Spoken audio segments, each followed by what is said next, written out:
are conscious right now. You are seeing these words. You are hearing a voice in your mind.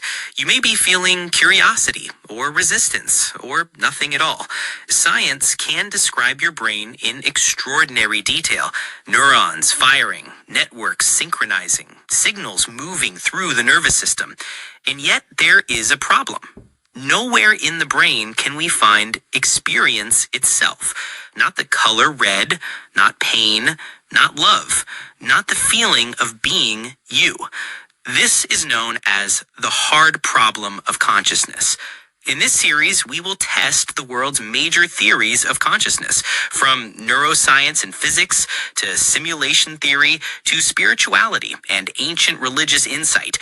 We are not here to preach. We are here to test. What is consciousness? And what does it reveal about ultimate reality? Let us begin. What if consciousness does not arise simply because you think, but because you know that you are thinking? What if awareness is the mind watching itself? This is the core idea behind higher order theories of consciousness. It's a terrifying thought, actually. It implies that for most of your biological life, you aren't really there. The lights are on, the machinery is running, but nobody is home until a very specific monitoring system kicks in. That's the hook. We usually assume consciousness is just having a brain that works. If I stick a pin in my finger, it hurts. I don't need to file a report about it for it to hurt. But higher order theory, or HOT as the cool kids call it, says actually, yes, you do. If you don't file the report, the pain never happened. Or at least it never happened to you. Right. This is the distinction between what philosophers like David Rosenthal, who is really the grandfather of this specific theory, call first-order states and higher-order states. Imagine you're looking at a red apple. Your visual cortex is firing. It's processing redness and roundness. That is a first-order state. It's a representation of the world. Okay, so the brain has the data. Red apple. Got it. The brain has the data, but according to Rosenthal and the higher order theorists, you are not conscious of that apple yet. You are effectively a zombie. That red apple only becomes a conscious experience when a second, separate mental state arises, a higher order thought that looks at the first state and says, I am seeing a red apple. This is the hull of mirrors analogy. Exactly. Consciousness isn't the apple. Consciousness is the thought about the scene of the apple. It's metacognition. It's the mind looking in the mirror. Which feels counterintuitive because when I'm angry, I don't feel like I'm stopping to think, hello, I am currently experiencing anger. I just want to smash a plate. The feeling feels immediate. It feels raw. This theory makes it sound bureaucratic, like I need a notary public in my brain to certify my rage before I can feel it. That is the primary criticism, which we will get to. But the higher order theorists have a very compelling counter-argument, and it's one you've probably experienced. Have you ever driven home on the highway, lost in thought, and suddenly you're in your driveway? You don't remember the last 5 exits. You don't remember steering or braking. Sure, highway hypnosis. Were you blind during those 20 minutes? No, I stopped at red lights. I stayed in my lane. My eyes were working. Your brain was processing first-order visual information. The data was there, but there was no higher-order thought targeting it. There was no, I am seeing the road. So for all intents and purposes, you were unconscious of the drive. The higher-order view says that proves consciousness is separate from perception. Perception is cheap. Consciousness is expensive. So let's look at the hardware, because if this theory is true, we should be able to find the specific part of the brain that acts as the watcher. If I damage that part, I should lose consciousness, even if my eyes and ears still work. And that is where the prefrontal cortex, or PFC, enters the story. This is the front part of the brain, the newest part evolutionarily. It handles logic, planning, and, crucially, metacognition. Thinking about thinking. There is significant research, such as work by Hakwin Lau at UCLA, suggesting that the PFC is the engine of this higher order awareness. This connects to the phenomenon of blind sight, right? Which is one of the freakiest things in neuroscience. It's incredibly unsettling. You have patients with damage to their primary visual cortex who claim they are totally blind. They say they see nothing. pitch black. But if you hold up a screen with a moving dot and force them to guess which way it's moving, they guess correctly 90% of the time. They say they can't see it, but they point right at it. Exactly. The ancient, primitive visual pathways are still working. The first order data is in the brain, but the link to the higher order reporting system is broken. They have vision, but they don't have consciousness of vision. To a higher order theorist, blind sight is the smoking gun. It proves you can have perception without the "I am seeing" tag attached to it. It explains the narrated self perfectly. We all have that voice in our heads, the commentator, the storyteller. I am hungry. I am tired. I am worried about this podcast. Higher order theory says that voice isn't just a byproduct. That voice is the consciousness. Without the narrator, there is no story. It explains why we feel like a subject. A subject is something that possesses experiences. If there's just pain floating in a void, that's not consciousness. It's just data. But if there is me having the pain, that's consciousness. The theory fits beautifully with how we talk, how we reason, and how we report things to doctors. Now we have to break it, because when you really push this model, the cracks start to look like canyons. Let's start with the logical nightmare, the infinite regress. If thought A is only conscious because thought B looks at it, what makes thought B conscious? This is the classic objection. Does thought B need a thought C and C need a D? Do I need an infinite stack of thoughts just to see a coffee cup? Turtles all the way down. Rosenthal has a very specific, albeit controversial answer to this. He says no, the higher order thought, thought B, is usually unconscious. It sees thought A, making thought A conscious, but nobody sees thought B. Wait, so the thing that creates my consciousness is itself unconscious? Correct, unless you introspect.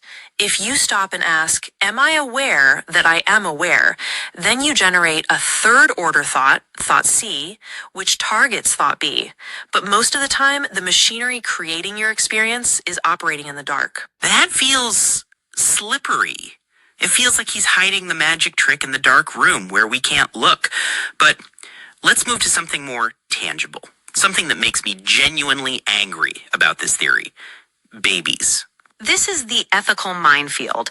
If consciousness requires complex higher order thoughts, concepts like I, seeing, feeling, then what about beings that don't have language? What about a 6-month-old infant? What about a dog? A dog definitely feels pain. If I step on my dog's tail, he yelps. He has an experience. But according to higher order theory, does he? He doesn't have the concept of, I am a dog experiencing tail pain. Strictly speaking, under a hardline higher order thought theory, you would have to argue that animals and infants are not phenomenally conscious in the way we are. They might have first order perception, like the blind sight patient, but the lights aren't on. The philosopher Peter Carruthers has actually bitten the bullet on this. He has argued that because animals lack these higher order concepts, their experiences might not be conscious in the moral sense we care about. That seems insane. It seems intuitively, obviously wrong. It suggests that if you can't talk about your pain isn't real. It reduces consciousness to intellect. And I think anyone who has looked into the eyes of a suffering animal knows that the feeling is there, regardless of the syntax. It's a massive problem for the theory. It implies that consciousness is an elite club for linguistic creatures. But there's another issue, perhaps even stranger. It's called the targetless HOT. Targetless HOT sounds like a missile malfunction. It's worse. Imagine you have a higher order thought that says, I am seeing a red apple, but there is no first order activity in your visual cortex. There is no apple. There is no sensory data. What happens? So the notary public stamps a document that doesn't exist. And according to the theory, you would feel like you saw an apple.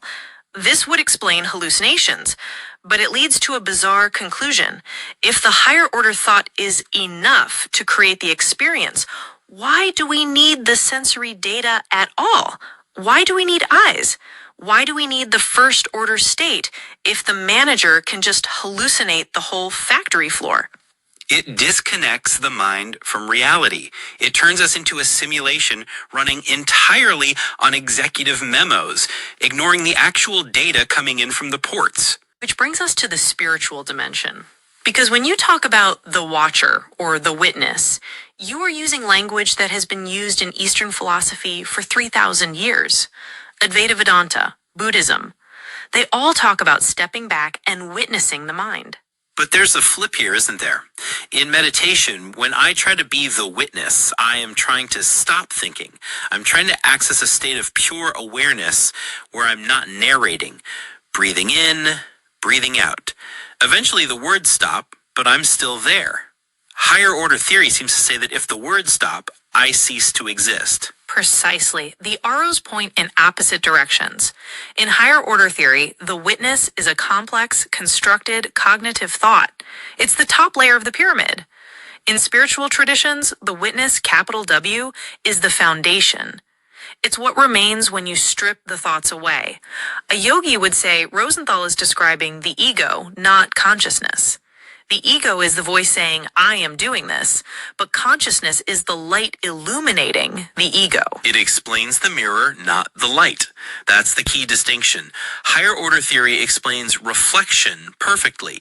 It explains how I can analyze my own thoughts, but it doesn't explain the feeling of being alive. It explains knowing, not being. If we look at this through the lens of simulation theory, which we promise to do, HOT is essentially a system monitoring demon. Right. If I'm coding an AI, I don't want it just to process data. I want it to generate error logs. Process A started. Process B failed. Higher order thoughts are the log files. And self-awareness is just the system reading its own logs in real time. It suggests that consciousness isn't magic. It's just recursive data processing. If you build a computer that checks its own internal states and generates a report saying, I am currently processing input X, that computer, by definition, would be conscious under this theory. Which is either demystifying or deeply depressing, depending on how you look at it. It means ChatGPT, if we programmed it to constantly monitor and report on its own internal state, would be alive. And some higher order theorists would say, yes, that is exactly what it means. So, where do we land? What is the verdict on the mind watching itself? I think higher order theory is the best explanation we have for human self-consciousness. It explains why we can talk about our feelings, why we have a narrative self, and why the prefrontal cortex is so important. But as a theory of raw experience, the redness of red, the hurt of pain, it feels hollow. It confuses the report with the event. It confuses the menu with the meal. I can read the menu, spicy tuna roll, that's the higher order thought. But eating it, the taste, the texture, that's the first order experience. And I don't need to read the menu to taste the fish. Unless and this is the lingering fear, unless you've never actually tasted the fish. Unless the reading of the menu is the only thing that ever really happens. And on that existential cliffhanger, if consciousness only exists when the mind watches itself, what is watching before the mind begins to think? In the next episode, we explore a very different idea, one where consciousness is not a mirror, but a spotlight, where the brain is a theater, and we are the audience. Global workspace theory.